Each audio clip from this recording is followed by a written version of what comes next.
안녕하세요. 반갑습니다. 저는 장승일 강사라고 하고요.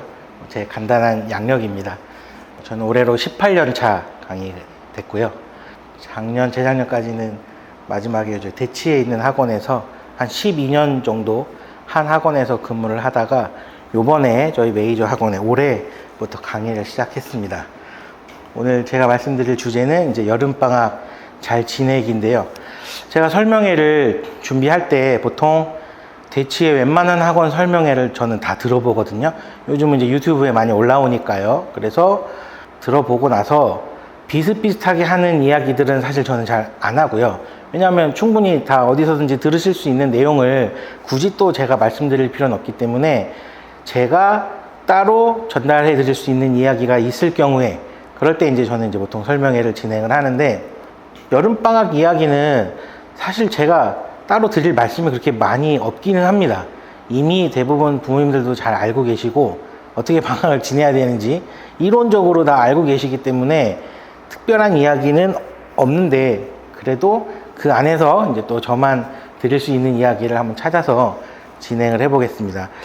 보통 방학 때 이제 어른들이 생각하기에는 이제 아이들은 좀 부족한 과목도 좀 보완을 했으면 좋겠고, 공부 습관도 좀 만들 수 있으면 좋겠고, 이런 목적으로 방학 생활을 기대를 하는 거죠. 아이가 이렇게 방학을 어떻게 보냈으면 좋을까 이제 고민을 하게 되는데, 제가 가장 중요하게 생각하는 거는 정해진 시간, 그리고 매일 공부하기.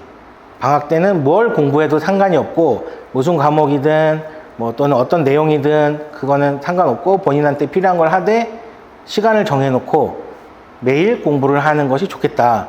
이게 궁극적인 목적은 이제 습관을 만들려고 하는 거거든요. 공부 습관. 자, 요거는 제가 2년 전까지 대치에서 사용하던 커리큘럼인데요. 이거는 그냥 참고만 하시면 됩니다. 이런 커리큘럼은 왜 만들어진 거냐면, 고등학교 입학하기 전까지 미적분을 공부하기 위해서 이런 커리큘럼이 탄생한 거예요. 마지막에 보시면은 고3 2학기 때 지금 미적분을 공부하고 있지 않습니까? 그러면 최소 의대를 도전할 수 있는 자격이 생기는 겁니다. 이렇게 공부를 했다고 해서 의대를 가는 게 아니고, 이렇게 공부한 아이들 중에서 우수한 아이들이 의대에 합격을 하는 거예요. 그러다 보니까 저희 의대 설명회를 이미 원장님께서 지난주에 하셨는데, 유튜브에서 또 보시면은 또 아주 좋은 유익한 내용이 많이 들어있으니까 참고하시면 될 것 같고요. 이렇게 공부할 수밖에 없는 구조가 이미 되어 있습니다. 의대 입시 같은 경우에는. 그러니까 부모님들께서는 우리 애를 꼭 의대를 보낼 건 아니지만 어쨌든 그에 준하게 공부를 열심히 했으면 좋겠다 보니 이 진도를 따라가기 시작하는 거예요. 처음에는 이렇게 할 생각이 없었는데 이렇게 해야지 의대를 간다더라. 그러다 보니까 적어도 중1 때 고등수학을 시작을 하게 되는 거고, 이렇게 한다고 해서 반드시 의대를 가는 건 아니라고 하니 조금 더 욕심을 내서 요즘에는 6학년 때부터 고등수학을 시작하기도 하고 점점 빨라지기 시작했습니다. 이 선행을 시작하는 속도가. 근데 여기서 부모님들이 이제 간과하고 계시는 게 있어요. 고등수학 상을 중1 때 시작하면은 쭈르르륵 이렇게 중3 때 미적분이 완료가 된다고 생각을 하시는데 절대 그렇지 않습니다. 거의 중간에 한 고등수학 1, 중2 정도 되면은 벌써 누구는 빨리 나가 있고 누구는 천천히 나가져 있고, 똑같이 배웠는데 구멍이 많고 전에 배웠는데 다 잊어버렸고 차이가 많이 심하게 나요. 그래서 끝까지 도달하기가 매우 어렵습니다. 같이 시작을 했다고 하더라도 만약에 100명이 처음에 고등수학 상을 중1 때 시작했으면 여기 중3 때 미적분을 배우는 학생은 10명도 되지 않습니다. 계속 진도가 늦어지는 거예요. 그렇게 되는 근본적인 이유는 아이한테 있는 거죠. 이렇게 공부를 할 마음이 없는 거예요, 본인은. 이게 굉장히 타이트한 구조입니다. 정말 공부만 했을 때 이게 소화가 가능한 거지, 본인이 즐길 거 다 즐기고 취미생활 다 하고 주말 다 즐기고 그랬을 때는 절대로 이 진도를 나갈 수가 없어요. 물론 목표가 다 의대는 아니기 때문에 어쨌든 공부를 하는 데 있어서 아이의 의지가 가장 중요하지, 부모님이나 선생님의 이런 옆에서 채찍질하고 또는 당근도 주고 이런 것들이 어렸을 때는 좀 어느 정도 통합니다. 초등학교 때까지는 부모님께서 이렇게 이끌어 주시면은 나름대로 계획한 진도를 나갈 수 있는데 이제 중등부터는 이게 안 통해요. 이렇게 딱 계획이 그럴듯하게 세워져 있어도 아까 말씀드렸죠. 10% 정도의 인원만 이거를 제대로 소화하지 대부분은 다 중간에 멈춥니다. 그래서 다시 앞으로 돌아가서 또 배우고요. 이럴 때 이제 부모님들께서 느끼시는 공통된 이제 감정은 우리 애는 잘 안 되나? 머리가 나쁜가? 뭐 문제가 있나? 공부는 아닌가? 이렇게 생각하시는데 그건 전혀 아니에요. 여기 10% 살아남은 아이들이 특별한 거지 대부분의 아이들은 사실 중학교 2학년이 이게 지금 고2 내용이거든요.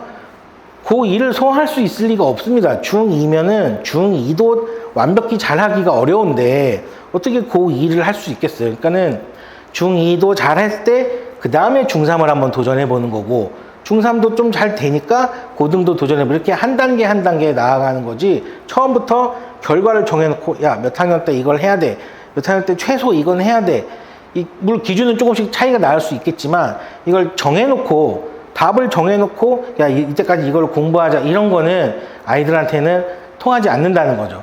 계획은 그럴듯하게 누구나 세울 수 있지만 실제로 아이들은 그거에 의해서 움직이지 않습니다. 그러면 결국 아이들을 공부를 하게 하는 원동력은 뭐냐?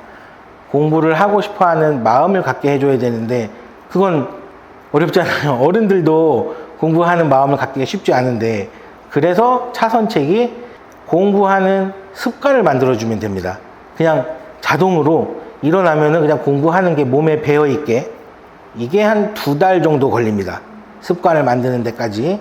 중간에 보통 포기하게 돼요. 그래서 여름방학 때 사실 습관이 잘 안 만들어집니다. 기간이 짧으니까. 요즘 여름방학 3주 조금 넘기 때문에요. 습관이 잘 안 만들어지고 사실은 겨울방학 때 도전하는 게 가장 좋기는 한데 그리고 실제로 학생들도 겨울방학 지나고 나서 성적이 드라마틱하게 상승을 하게 돼요. 여름방학 이후에는 그렇게 크게 상승하는 경우는 많이 없고 학기 중에는 거의 상승을 하지 않습니다. 오히려 떨어지면 떨어졌지 학기 중에는 학교 생활도 바쁘고 집에 오면 또 학원 가기 바쁘고 학원 숙제하기 바쁘고 본인이 공부할 시간이 없어요. 그러니까 당연히 나보다 이미 잘하고 있는 학생들을 추월할 수 있는 구조가 안 나오는 거죠. 그런데 방학 때는 고등학생들은 대부분 다 열심히 하겠지만 중학생인 경우에는 특히 학년이 어릴수록 방학 때 버리는 시간이 좀 많아요. 공부를 안 하고 그렇다고 뭐 열심히 노는 것도 아니고 취미생활을 제대로 즐기는 것도 아니고 그냥 어영부영 이렇게 그냥 하루 이틀 허비하는 시간이 많은데 그런 시간을 공부에 활용을 해서 2달 동안 쭉 쌓아 놓으면 이제 개학하고 났을 때 새학년일 때 생각도 좀 달라지면서 열심히 하겠다는 다짐도 하고 막상 실제로 학교 시험에서 결과도 이제 좀 좋게 받고 나면은 자신감을 받아서 그 이후에 이제 쭉쭉 나가게 되는 건데요. 그래서 실제로 저희들도 학기 중에는 선행을 그렇게 많이 나가지 않습니다. 여기 보시면 1, 2월 달에 공부하는 양과 3월부터 6월, 4개월, 2개월과 4개월에 공부하는 양이 비슷해요. 두 개의 학습량이. 방학 때는 그만큼 집중해서 많이 할 수 있고 학기 중에는 시험 대비도 해야 되고 뭐 학교 또 내신 학교 수업도 들어야 되니까 시간이 없으니까 방학 때 이제 많은 수업이 집중돼 있고 요거를 이제 저희가 활용을 해서요. 요거는 이제 자기 습관적으로 공부가 잘 된 학생의 예를 그냥 하나 보여드린 겁니다. 저랑 공부하던 친구인데 휘문중학교 학생인데요. 여기 시간이 안 보이실 텐데 잘 보시면 맨 왼쪽이 오전 11시 반, 이것도 11시. 이때는 뭐 스케줄이 있었나 봅니다. 오후 3시, 여기가 오전 10시인데 아침에 일어나자마자 이 학생은 공부를 합니다. 그냥 일어나서 아침 먹고 샤워하고 바로 그냥 수학부터 공부를 해요. 그래서 자기가 다 푼 마지막 페이지를 사진을 찍어서 저한테 보내준 겁니다. 매일매일 이렇게 저한테 확인을 받아요. 그럼 제가 이제 수고했습니다. 잘했습니다. 이렇게 해서 이 학생 같은 경우에는 6학년 때 처음으로 이제 수학을 열심히 했어요. 그전에는 거의 안 하다가 노베이스로 하다가 이 습관이 언제 잡혔는지 저는 정확히 기억이 안 나긴 하는데 한 중2 정도였던 것 같아요. 중1은 아니었고 중3 전에 잡혔으니까 중2 여름인지 겨울인지는 모르겠는데 본인이 공부를 밤에도 해보고 뭐 낮에도 해보고 전 이렇게 다 해봤는데 아침에 했을 때가 수학이 잘 풀리더라. 자기가 이제 그렇게 깨달은 거예요. 방학 때 해보니까. 그래서 아침에 일어나자마자 나는 수학 문제를 딱 오늘 양을 딱 끝내놓으면 마음이 편하다. 그 뒤에 뭐 영어를 하던 국어를 하던 또 이 친구는 컴퓨터를 좋아해서 오후에는 거의 그냥 컴퓨터 가지고 막 프로그래밍 하고 이런 거를 하는 친구입니다. 이 어머니께서 저한테 감사해 하시는 포인트가 딱 하나예요. 아침에 일어나서 공부하는 습관을 만들어줬다는 점. 어머니께서 뭐 걱정이 되지도 않아요, 솔직히. 일어나자마자 자기 스스로 공부를 하니까. 그리고 나중에 진도도 굉장히 빨리 나가졌습니다. 남들보다 늦게 시작했는데 6학년 때 처음으로 중2를 시작했는데 지금 중3 때 이제 미적분을 하고 있고, 이거는 지금 고등학교 3학년들이 보는 꽤 어려운 책이거든요. 이거를 지금 혼자 풀고 있는 거예요. 이 학생의 형이 이때 당시에 고3이었고 이 친구가 중3인데 자기 형이랑 수학 수준이 거의 비슷합니다. 형도 자사고를 다니고 공부를 잘하고 명문대를 합격한, 고대를 합격한 형인데 이미 자기 형이랑 비슷한 수준까지로 올라온 거예요. 그러니까 부모님 입장에서는 이제 걱정이 수학이 되니까 그럼 이제 다른 과목을 이제 또 정복을 하기 시작하는 거죠, 방학 때. 자, 습관이 잘 잡히면은 최종 목표가 이거다. 아침에 일어나자마자 자기 수학 공부 딱 해놓고 끝내놓고 그 다음에 또 다른 계획이 있겠죠. 그래서 저도 학생들을 만났을 때 물론 아침형 인간이 아니면 이게 좀 힘들 수도 있습니다.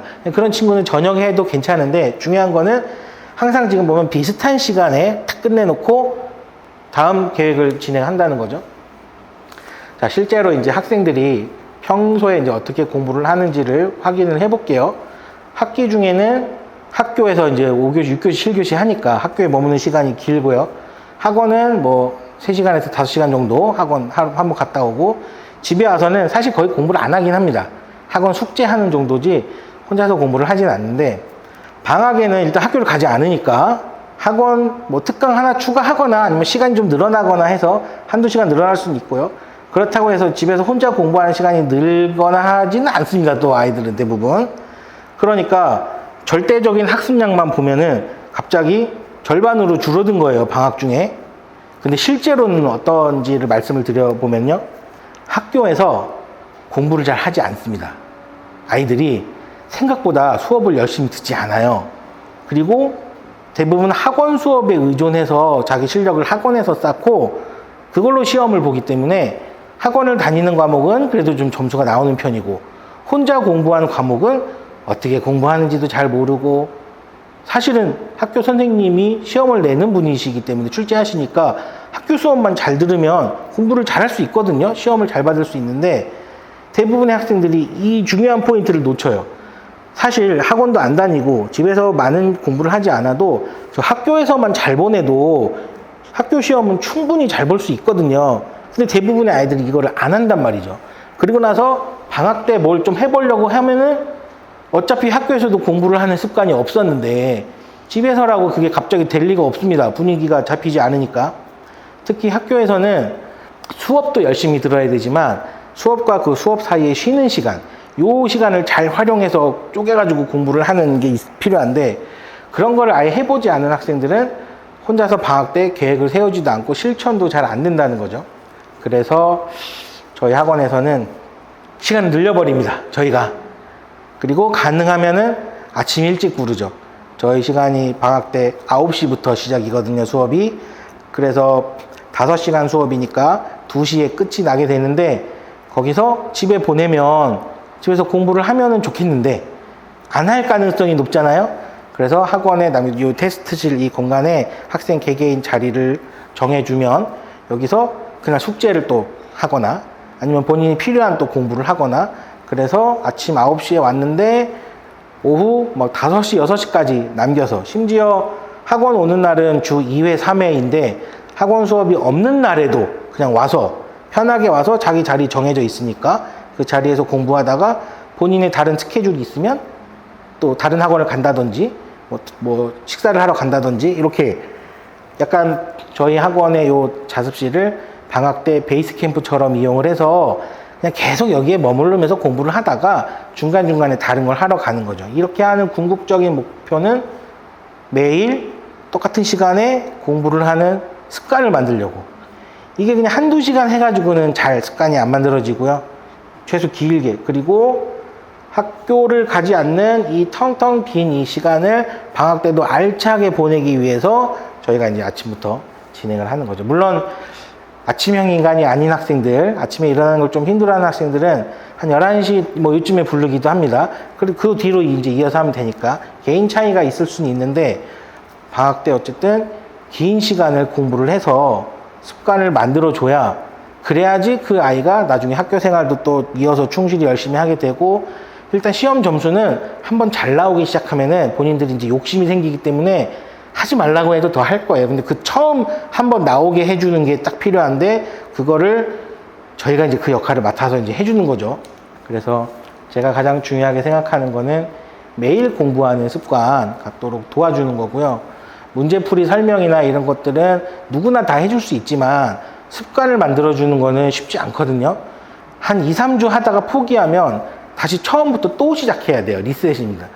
그럼 다시 그때부터 또 2달이 필요한 거고 근데 또 하다가 또 안 되면은 또 다음 2달. 그래서 이번 여름에 시작을 해봐서 추석 전까지 중간고사 2학기 중간고사 전까지 공부를 꾸준히 매일 수학을 매일매일 하는 거예요.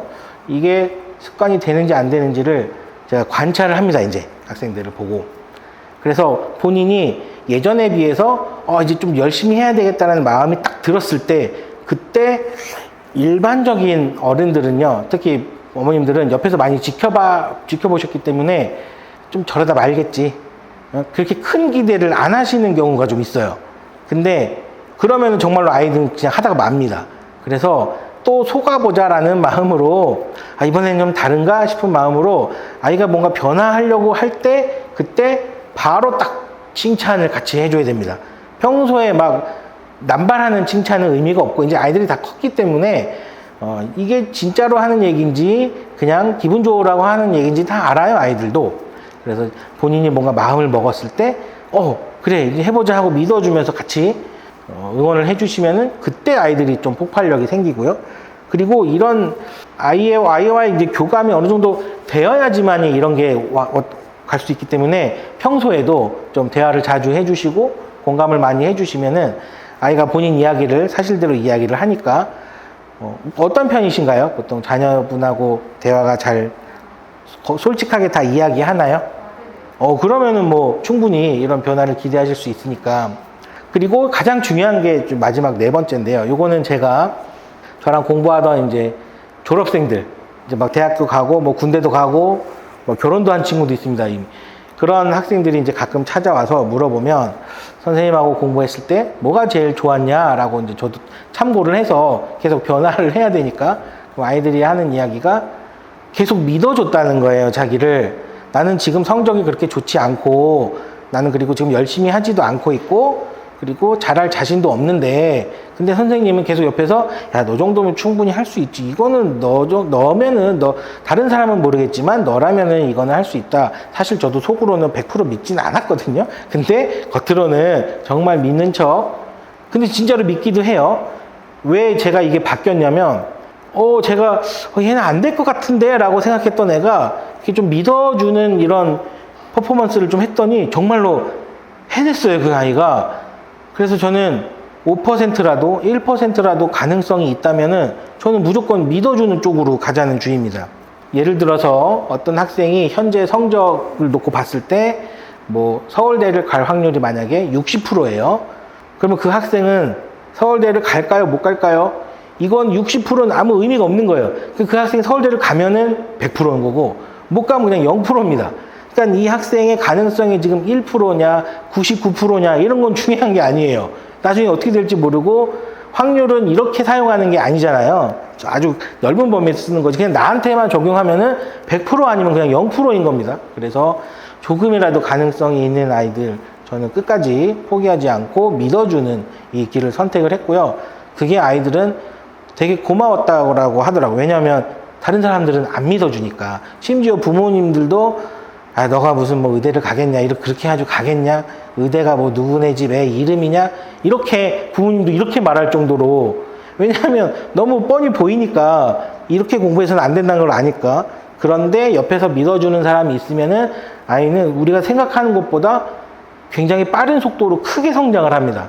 그래서 마지막 저는 꼭 강조를 드리고 싶고요. 뭐 원래는 더 길게 많은 이야기를 준비했는데 간단하게 이 정도만 말씀을 드리도록 하겠습니다. 이어서 또 원장님 설명에 또 있으니까요. 잘 들어주시기 바랍니다. 감사합니다.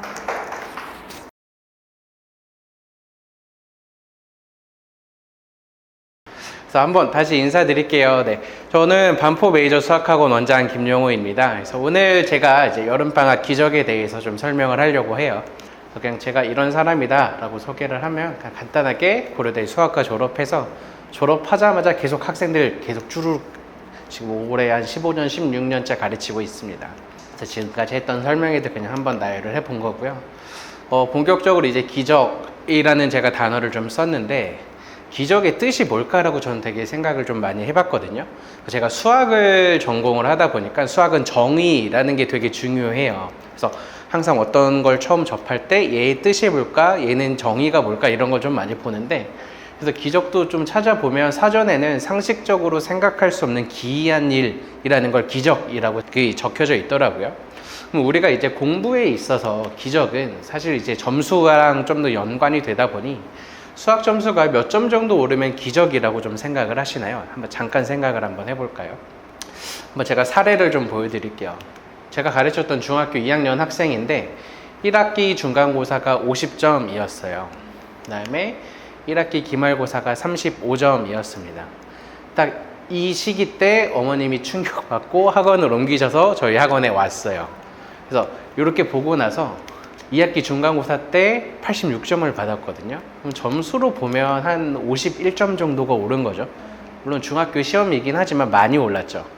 이건 뭐 중학생이니까 가능하지 라고 하실 것 같아서 고등학교 사례도 있는데요. 고등학교인데 1학기 기말고사가 72점. 이 학생도 딱 기말고사 보기 조금 전에 왔던 학생이에요. 근데 이제 여름방학 정말 열심히 하고 나서 중간고사 87점. 그럼 그렇지, 고등학생이니까 특히 이과니까 2학년은 15점밖에 안 올랐네 라고 생각하실 수도 있을 것 같아서 이때는요 1등급 컷이 95점이었고요. 좀 쉬웠던 시험이죠. 이때는 1등급 컷이 85점이었어요. 그러니까 고등학교는 등급이 중요한 거 이미 잘 아시니까 한 3등급 정도 오른 거예요. 그러니까 4등급에서 1등급을 이렇게 받을 수 있게. 물론 이런 학생들이 계속 유지하는 거는 계속 끊임없는 노력이 계속 많이 필요해서 유지했다가 조금 떨어지기도 했다가 왔다 갔다 하면서 계속 지금까지 공부를 하고 있는데, 이 정도 점수가 오르면 좀 기적이라고 좀 생각을 하시나요? 이 기적을 만드는 제가 방법을 좀 공개를 하려고 해요. 제가 지금까지 15년 동안 학생들을 가르치면서 느껴온 노하우인데요.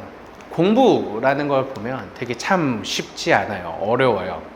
저도 당연히 중학교 때, 고등학교 때 열심히 나름 공부를 했던 사람이라 정말 그때도 공부가 어렵다라고 되게 생각을 했거든요. 매일 해도 끝이 없는 것 같고 막 계속, 그래도 주변에서는 계속 해야 된다 그러고, 사실 뭐 한 중학교 2학년 3학년 학생이 공부를 하려면 내가 이게 피부로 깨닫게 되려면 앞으로 한 7, 8년 이후의 일이거든요. 그 7, 8년 이후의 일을 위해서 지금 열심히 공부한다는 게 정말 많이 어려워요. 근데 이것보다 제가 학생들을 가르치다 보니까 공부시키는 게 훨씬 더 힘듭니다.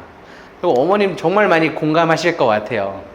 차라리 내가 공부하지 쟤는 왜 저렇게 안 하나, 내가 하면 너보다 훨씬 더 많이 하겠다라는 생각을 되게 많이 하는데, 가르치면서는 그러니까 제가 학생들을 제가 공부하는 건 의미가 없으니까 공부를 좀 잘하기 위해서 노력의 노력과 연구를 정말 많이 했겠죠. 이제 그 노하우입니다. 혼내도 보죠. 그리고 사실 여기 안 쓰긴 했는데 한 10년 전엔 때려도 보고 그 다음에 타일러도 보고 막 빌기도 해요. 선생님이 제발 좀 소원이다, 네가 공부하는 게 내 소원이다라는 얘기도 해보고, 그 다음에 남겨도 보죠. 너 오늘 이거 다 못하면 남아서 하고 간다. 근데 뭐 10시 후엔 또 가야 되니까 주말에 더 불러서 또 너 이번 주에 못했으니까 토요일에 또 하라. 열심히 여러 가지 방법을 되게 다 써도 결국 흐지부지 돼요. 되게 반짝 잠깐이에요. 결국 중요한 건 스스로 하고 싶게 만들어야 되거든요. 이 스스로 하고 싶게 하는 이 동기부여는 제가 정말 오랜 시행착오 끝에 남은 건 칭찬하는 거랑 진짜 알아주기밖에 없다라고 생각을 합니다. 저도 예전에 학창시절을 계속 돌이켜보면은 사실 그 점수가 내가 수학시험 100점을 맞는 그 100점을 받기 위해서가 아니라 내가 100점을 맞으면 누군가 되게 좋아해 줬어요. 엄마가 되게 좋아해주고, 그 당시에 뭐 엄마가 100점 맞으면 뭐 해줄게, 뭐 이런 것도 되게 많고요. 그 다음에 혹시나 100점을 못 맞더라도 저는 저희 아빠가 되게 대단하시다라고 생각하는데 100점 못 받아도 그 노력을 되게 많이 알아주셨어요. 결과 괜찮아, 네가 열심히 했으니까. 이런 알아주기라는 게 되게 많이 중요하거든요. 이거를 하기 위해서는 학생들 한 명 한 명에게 관심 갖고 칭찬하고 알아주는 것이 정말 되게 필요합니다. 어머님 되게 아실 거예요. 칭찬하기 정말 어렵다는 거. 또 아까 선생님도 말씀하셨다시피 그냥 입에 발린 말로 칭찬하면 씨알도 안 먹히거든요. 진심 어린 칭찬을 하려면 정말 주의 깊게 잘 관찰하고 관심을 갖고 지켜봐야지만 칭찬할 거리가 생깁니다. 내가 열심히 한다는 걸 알아주는 사람이 있다. 이게 정말 대단하다. 이게 정말 필요하고 이게 저는 진짜 동기부여라고 생각을 합니다. 그러면 정말 열심히 안 하는 학생들은 어떻게 해요? 열심히 안 하는데 어떻게 칭찬을 하나요? 라고 생각을 하시면 저는 수업할 때 좀 그렇게 해요. 숙제 검사를 저희 학원 시스템에서 제일 먼저 하거든요. 숙제 검사 하기 전에 약간 저만의 마인드 세팅을 해요. 이 친구는 수학 숙제를 다 안 해왔을 거야.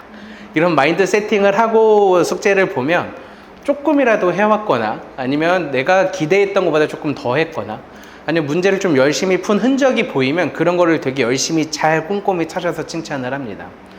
되게 숙제라는 게 얼핏 보면 무조건 다 해야 되는 것이라는 인식이 돼버리면 다 하는 게 당연한 거고 못하면 혼나는 게 되거든요. 근데 사실 그렇지 않아요. 숙제라는 거 다 하면 잘한 거예요. 칭찬받아야 될 일이고 조금 부족하면 그래도 그 중에서 잘한 걸 찾아서 다 하게 만들어야 하는 거죠. 그래서 우리가 열심히 했다라는 그 노력을 좀 잘 알아주는 게 정말 많이 필요합니다. 이거를 하기 위해선 진심이 좀 많이 필요하죠. 그래서 진심이라는 게 제가 학생들을 가장 열심히 잘 지금까지 가르치고 좋은 결과 되게 많이 나온 가장 좋았던 이유라고 저는 생각을 합니다. 이런 공부를 하기 위해서 저희 학원을 아까 선생님도 말씀하셨다시피 저는 좀 베이스 캠프라는 표현을 되게 많이 씁니다. 베이스 캠프라는 거는 우리가 중간중간에 딱 기지가 되어서 어디를 가던 간에 다시 여기로 돌아와서 공부를 해야 한다라고 생각을 해요. 이걸 만들기 위해서 여름방학 프로그램을 9to6와 9to10을 하는데 오전 9시부터 6시까지 또는 오전 9시부터 오후 10시까지 학생들에 따라서 좀 달라요. 한 중학생들은 한 9to6만 해도 되게 힘들다 그러고 한 고2, 고3만 되면 선생님 거 10시까지 더 해주세요라 그래서 연장해서 조금 더 하기도 해요. 그래서 이걸 방학 기간에 평일, 월요일부터 금요일까지 매일 하고 있어요. 이렇게 공부하는 게 제 경험상은 정말 최상위권과 보통 학생의 차이가 되는 것 같아요. 아까 장승일 선생님도 말씀하셨다시피 대부분 방학이면 기간이 내가 공부할 수 있는 시간은 한 2배 이상 늘어나거든요. 근데 학습량은 생각보다 늘어나지 않아요. 일반 학생 같은 경우에. 근데 최상위권 학생들은 정말 그 늘어난 시간 그대로 내 공부 시간으로 가져와요. 이게 최상위권 학생이 정말 최상위권을 계속 유지할 수 있는 비결이라고 생각을 합니다. 방학에서. 그래서 방학 특히 오전 시간. 우리 아이들 보면 학교 다닐 때는 조금 늦게 일어나면 한 7시 한 4, 50분 조금 빨리 일어나도 한 7시 정도 일어나요. 그렇게 해서 계속 학기 중에 다니다 보면 방학이 되면 약간 보상 심리처럼 난 10시에 일어날 거야. 11시에 일어날 거야. 그 마인드는 어차피 학원 뭐 1시부터 있는데 2시부터 있는데 약간 이런 거거든요. 그다음에 요즘 또 어머님들도 이렇게 맞벌이를 같이 많이 하시다 보니까 아이들이 일어나는 거를 체크를 못하고 출근하시는 경우가 굉장히 많아요. 그래서 오전 시간이 정말 중요한 황금 시간인데 버려지는 경우가 너무 많습니다. 그래서 저희는 이 시간을 붙잡기 위해서 수업 자체를 오전 9시부터 시작을 해요. 사실 학원 강사가 오전 시간을 낸다는 거 되게 큰 마음을 먹어야 됩니다. 밤 10시에 끝나잖아요. 10시에 끝나고 집에 가서 진짜 눈만 붙이고 자고 일어나고 다시 와서 다시 수업을 해야 되는 건데 정말 이게 꼭 필요하다고 생각을 하기 때문에 몸 힘들어도 항상 하고 있고요. 그다음에 학원과 학원 사이의 시간, 이것도 되게 생각보다 많아요. 예를 들어서 뭐 국어학원이 1시부터 3시까지 한다. 근데 그 다음 영어학원이 5시부터예요. 그럼 그 잠깐 애매하게 뜨는 2시간을 학생들은 절대 활용하지 못합니다. 그래서 친구들끼리 뭐 놀러 가기도 하고 집에 왔다 갔다 하면 사실 끝이죠. 근데 이 근처 사실 반포 학원가 여기니까 이 근처에서 여기를 베이스 캠프로 삼고 여기서 공부하다가 영어학원 시간 되면 가고 영어 끝나면 다시 여기로 왔다가 한두 시간 공부하고 국어학원 시간 되면 다시 국어학원으로 가는 거예요. 물론 스터디 카페에서도 그 역할을 당연히 하죠. 근데 이건 정말 열심히 스스로 잘 챙길 수 있는 학생들 이야기예요. 스터디 카페 가서 공부한다라고는 하지만 사실 앉아서 핸드폰 하고 아니면 가지도 않고 이런 경우도 되게 많은데 저희는 이 자리에서 항상 자리 지정을 해줘서 제 시간에 안 오면 전화해서 확인하고 어머님한테도 물어보고 그다음에 학생 들어오면 학생 지금 들어왔다라고 알려드리기까지 해요. 그래서 이런 식으로 꼭 이렇게 잘 활용을 하면 제가 생각했던 앞에서 말씀드렸던 그런 기적의 힘은 여기서 나온다라고 생각을 합니다. 그래서 방학의 오전 시간, 학원과 학원 사이 시간을 모으면 기적이 만들어진다라고 저는 생각을 해요. 제가 되게 좋아하는 단어예요. 매일 하는 것이 나를 만든다. 그래서 방학 기간에 잠깐 열심히 하는 게 아니라 매일매일 하루하루 이렇게 하는 게 꼭 공부를 만들고 정말 최대 13시간까지 계속 매일 이렇게 공부를 하면 기적이 안 일어날 수가 없다라고 생각을 합니다. 이렇게 저희는 공부를 시키고 있고요. 학원 시스템에 대해서 이제 간단하게만 빠르게 말씀을 좀 드릴게요. 이제 같이 드린 거기 자료에 있는 가장 첫 번째 장인데 제가 되게 이제 학원을 여기를 만들면서 되게 심혈을 기울여서 만든 문장인데 다들 좀 쉽게 넘어가시는 것 같아서 아쉬운 마음에 한 번 더 적어봤어요. 그래서 한번 좀 읽어봐 주셨으면 좋은 마음에서 한번 적어봤고요.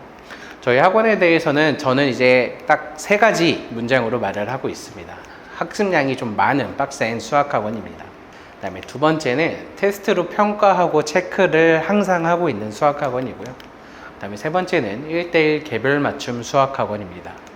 이거에 대해서 이제 조금 자세하게 말씀을 드리면 저희는 2시간 반 동안 1:1로 수업을 하고 이후 2시간 반 동안 테스트를 보게 돼요. 보통 저희가 이제 숙제 내주는 건 매일 2시간 정도의 숙제량을 기대하고 내주거든요. 보통 학기 중 같은 경우엔 주 2회 하는 학생들이 한 70% 돼요. 예를 들어서 뭐 월요일부터 목요일까지 한 3일 간격이다 라고 하면 최소 5시간에서 한 6시간 동안 그 사이에 공부를 하면 다 해올 수 있을 정도의 숙제량을 기대하고 있습니다. 그래서 항상 말씀드리는 게 수학학원 다음날 아무 학원이 없는 게 정말 중요해요. 예를 들어서 월요일, 목요일이라고 말씀을 드렸으면 화요일과 금요일은 다른 학원이 없어야 돼요. 다른 학원이 있으면 사실상 이걸 할 수가 없어요.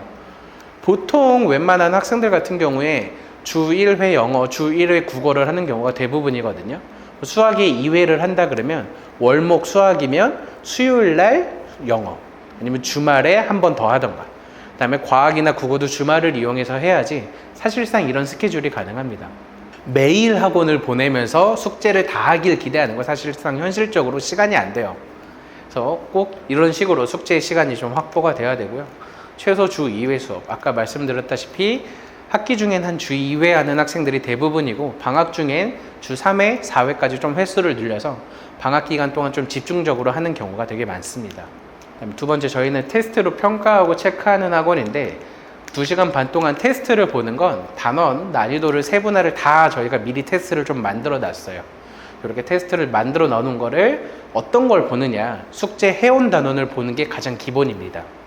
일주일에 2번을 등원한다는 예시를 보면 월요일날 1단원을 배우고 1단원은 숙제가 나갔겠죠. 학생들이 화요일, 수요일 동안에 그 1단원에 대한 숙제를 열심히 하고 목요일날 학원에 등원하면 그 숙제에 대한 오답을 가장 최우선적으로 먼저 하고 나서 그 다음에 오늘은 2단원의 진도를 나가게 되죠. 그러면 1단원을 사실 빈 부분이 있을 수도 있거든요. 그걸 한 번 더 더블 체크하기 위해서 1단원을 목요일날 시험을 한 번 더 보게 됩니다. 그럼 만약에 이렇게 봤는데 성취도가 좋다 그러면 1단원 구멍 없이 되게 잘 메꿔졌구나 하면서 계속 이어나가는 거고요. 혹시나 이렇게 시험을 봤는데 점수가 낮다, 이 학생 숙제검사에선 되게 성취가 높았는데 시험에선 낮다? 뭔가 문제가 있는 거죠. 그럼 그 원인 파악을 해서 그 부분을 다시 빈 구멍을 채우는 과정을 항상 진행하게 됩니다. 그래서 저가 되게 자신 있게 말하는 게 이렇게 시험을 많이 봐야지만 구멍이 없게 탄탄하게 메꿔지면서 진도를 나갈 수 있습니다. 보통 한 문제가 한 15문제 내외로 이루어져 있고 학생들에 따라서 한 3세트에서 4세트 정도를 2시간 30분 동안에 보고 오답을 하게 돼요. 그래서 첫 번째 문제 풀고 채점 받고 오답하고 하면 두 번째 세트 받아서 문제 풀고 오답하고, 그래서 각각 항상 이런 식으로 많이 진행을 하게 되고요. 이렇게 풀고 나면 취약 단원 어떤 게 많이 틀리는지, 어떤 유형이 많이 틀리는지 파악이 되게 쉽게 되겠죠. 뒤에서도 간단하게 보여드리겠지만 저희 이제 전산화를 다 해놔서 되게 학생마다 되게 눈에 확연하게 바로바로 보여요. 뭐 그렇게 틀린 것들만 모아서 다음 주에 한 번 더 풀리고 있습니다. 예를 들어서 1주차에 내가 뭐 한 60문제를 풀었는데 그 중에서 한 15문제가 틀렸다. 그러면 그 15문제 그대로 똑같은 문제와 그 15문제의 숫자들 정도만 바꾼 문제를 추가해서 6월 1주차 오답 모함 이런 식으로 만들어서 그 다음에 가장 먼저 풀려요. 그러면 또 이제 그거를 포함해서 2주차에 또 열심히 한 60문제 풀었겠죠. 그러면 우리가 각각 누적으로 오답 모음 플러스 60문제에서 틀린 문제들 또 그대로 가지고 오고 비슷한 문제 유형 또 하나씩 다 추가해서 그래서 무한 오답을 계속 시키고 있어서 정말 구멍이 생길래야 생길 수 없이 항상 잘 생기고 있고요. 그래서 테스트를 초등학교 4학년 1학기 거부터 고등학교 미적분까지 다 만들었고 그 다음에 난이도도 뭐 기본, 실력, 심화의 순으로 항상 단원의 순서들을 다 열심히 만들어 놨어요. 그래서 이런 식으로 저희가 이제 유형을 좀 체크할 수 있는데 되게 이 학생이 잘 푼 것들은 잘 표시가 되고 딱 봐도 얘는 좀 잘 많이 틀린 유형이에요. 그래서 이 학생이 이런 유형들 많이 틀리는구나 라는 걸 정확하게 감이 아니라 정확하게 판단을 할 수 있고 아까 말씀드렸다시피 틀린 문제들만 모으는 뭐 몇 월 몇 주차 오답 모음 이런 식으로 해서 학생들을 계속 학기 중에 시키고 있습니다. 다음에 이제 개별 맞춤 수학학원이라고 하는데요. 개별 맞춤 수학학원 요즘에 되게 많죠. 그래서 제가 생각하는 개별 맞춤 수학학원의 중요한 점이에요. 첫 번째는 초등학교부터 고등학교까지 모두 수업 가능한 선생님이 있어야 돼요. 이게 정말 제가 뼈저리게 많이 느끼는데 특히 중학교만 수업하는 학원에서 이런 일이 많이 일어나요. 뭐냐면 특히 많이들 고민하시는 학생들이 암산을 하는데 그게 절대 고쳐지지 않아요. 풀이 과정을 쓰지 않는데 절대 그게 고쳐지지 않아요. 그 이유가 저는 뭐라고 생각을 하냐면 분명히 중학교 그 학원 선생님들도 고쳐야 한다는 건 알고 있거든요. 근데 그걸 고치기 위해선 학생들에게 잔소리를 되게 많이 해야 돼요. 근데 학생들은 어떻게 반응하냐면 어차피 나 지금 수준에선 점수 잘 나와요 해요. 왜냐면 사실 초등수학, 중등수학 정도야 암산하거나 식 몇 줄 빼먹어도 점수 되게 잘 나오거든요. 근데 그 점수가 고등학교 가면 무너질 거라는 거 뻔히 압니다. 그 선생님도 모를 수가 없어요. 알아요. 가르치는 사람이라면. 근데 내가 얘를 어차피 고등까지 끌고 갈 거 아니고 우리는 어차피 중학교만 하고 있고 그 다음에 내가 얘한테 이걸 고치기 위해서 잔소리를 계속 해봐야 학생은 힘들다고 떠나기나 하고 퇴원만 하고 하니까 굳이 안 건드리는 거예요. 알고 있지만.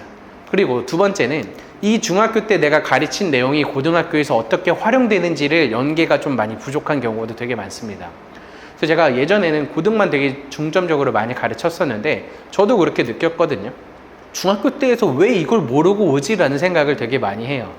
근데 그냥 중학교 수학을 쭉 하는 학원들 같은 경우에 그냥 한 단원 한 단원 똑같은 비중으로 넘어가는데 이걸 큰 그림으로 넓은 시야로 보게 되면 이 단원은 고등에서 정말 중요한 거니까 조금 더 깊이 하고 이 단원은 조금 덜 중요할 수 있으면 조금 가볍게 하고 넘어가는 이런 게 필요한데 그런 게 중등 학원에서는 좀 많이 부족합니다. 그래서 항상 초등부터 고등 전 과정이 수업 가능한 학원과 그런 선생님께 배우는 게 정말 많이 유리하고요. 그다음에 개별 맞춤이다 보니까 당연히 학생에게 가장 필요한 진도 계획을 세워야 되겠죠. 우리 아이가 지금 수학 3 끝났으니까 수학 하 바로 해야지 이게 아니라 수학 3을 했다면 빈 부분이 있는지 없는지 성취도가 높은지 판단하고 나서 다음 과정을 해야 돼요. 그래서 저희도 이제 이번 기말고사가 끝나고 나서 방학을 앞두고 전범위 시험들을 계속 풀리고 있거든요.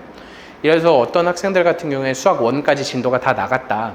근데 이제 중학교 2학년이다 그러면 이제 2학년 2학기 거, 3학년 1, 3학년 2, 수학 상하, 수학 1 이런 식으로 한 과정들을 다 전범위 테스트를 풀려요.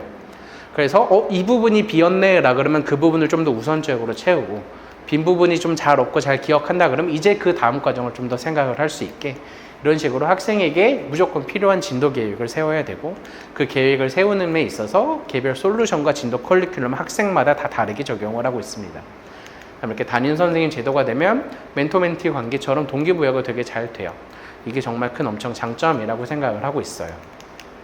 그래서 내신 대비 같은 경우도 당연하겠지만 학생별 교재가 당연히 다르게 나가요. 그래서 처음에는 공통교재가 똑같이 나가더라도 두 번째 교재부터는 첫 번째 교재에서 틀린 문제들만 모아서 계속 풀리기 때문에 2차 워크북, 3차 워크북, 4차 워크북 많으면 한 5차까지도 학생들 풀거든요. 그러면 이렇게 내가 나에게 맞춤 교재가 꼭 필요하니까 이게 개별 맞춤 수학학원에서 필요한 부분이라고 생각을 합니다. 그 다음에 개별 모함 여기도 마찬가지로 틀린 문제들만 계속 반복시켜서 엄청 큰 좋은 성과가 나온다라고 하고요. 그 다음에 저희 학원에서 이렇게 저희가 공부한 거를 어머님께 한번 보내드려요. 월 말에. 이번에 실제로 6월 말에 저희가 이제 보낸 학습 보고서인데 어떤 요일에 등원했고 등원 시간은 몇 시고 그래서 우리 아이가 좀 평소에 늦게 가는지 일찍 가는지 저희가 매일 문자로 보내드리긴 하지만 한 번에 월간으로 좀 모아서 보는 것도 중요하다라고 생각해서 보내드리고 어떤 수업, 어떤 숙제가 있었고 숙제 평가는 그동안 어떻고 한 달 동안에 본 테스트 점수와 테스트 결과들도까지 같이 다 보내드리고 있고요. 그다음에 요거는 그냥 이제 사실만 적은 거고 그 다음에는 다음 원래 6월에 학습 계획이 뭐였는데 이번 달에 어떻게 했다라고 학습 평가를 담임 선생님 직접 적게 돼요. 그래서 좀 열심히 했다, 좀 열심히 안 했다, 그 원인은 뭐인 것 같다. 그래서 다음 달은 어떻게 하겠다의 학습 계획까지 각각 다 보내드리고 있는 월말을 항상 보내드리고 있고요. 그다음에 학생들 같은 경우에는 저희가 이제 공부일기라는 걸 적게 시켜요.